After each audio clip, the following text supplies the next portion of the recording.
kanange nana naye ulokwe bampate na kabusa bukula tibamanyi gubabwate tamanyi kusoma. Bakuwadde obutabo. Nange nagenze nayisekeyo ena kibubo ne bampa obutabo bwa gundi. Bamisi. Naye nakusoma. Yaze nagamba. Nama ndabanyolizo ningiyo. Weta kusoma obutabo buno obumitirize ne. Omusoma akakatabo. Ogenda manguka. Hamis yangambye. Yangambe ku magezi goyina kati weta agobere mugaga kumbe obugaga sibwagala.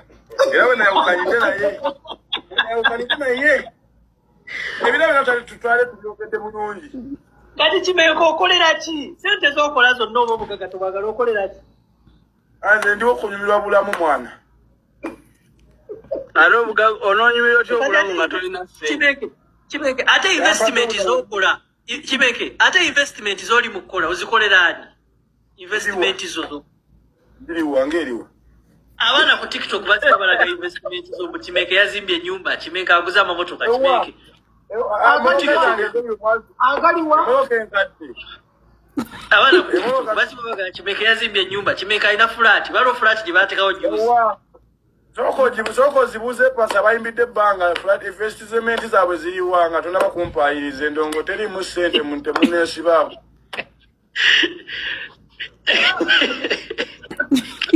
Wategeti era abana bafunye obudde bagambe abagala ogaggawala munonye obutabo bunene obwa Miss Gundu akatabo okasoma bulungi kumokera ku machango ina sente.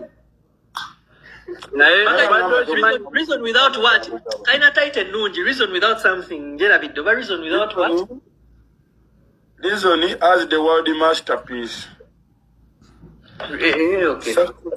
While Africa and Uganda success and failure based on reason and reality. Oh yeah, okay.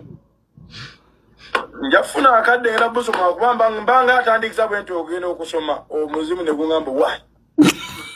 Utawana chi. Tegera. Simu yabaka soma akatabo. Nesimu akasoma okasoma bugezi nnyo. Era Opuliranga ngabambo simanya tewagenda wala nnyo bitabo muganda wange oli professor ine ebintu byengeri gyo bitegeera muganda wake.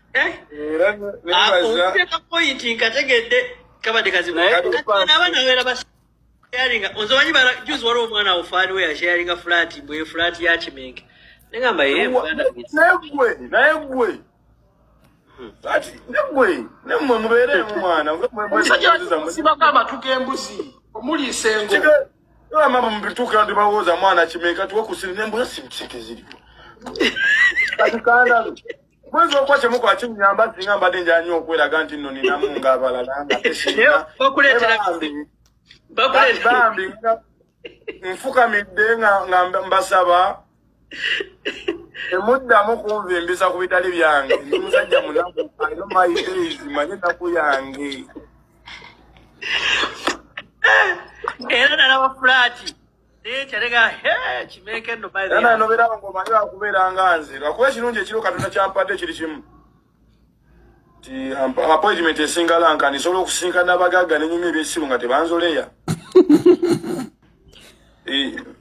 Nagaye mbere mbagagga nenyuma ebibozi nga tebikwatagana nga tebanzoleya bawuliriza oba bamanyi n'ebyamagezi bigenda okunvaamu oyo nagamba kale wedda nkuwuliriza nga bambi alina ambo nnyonyamaye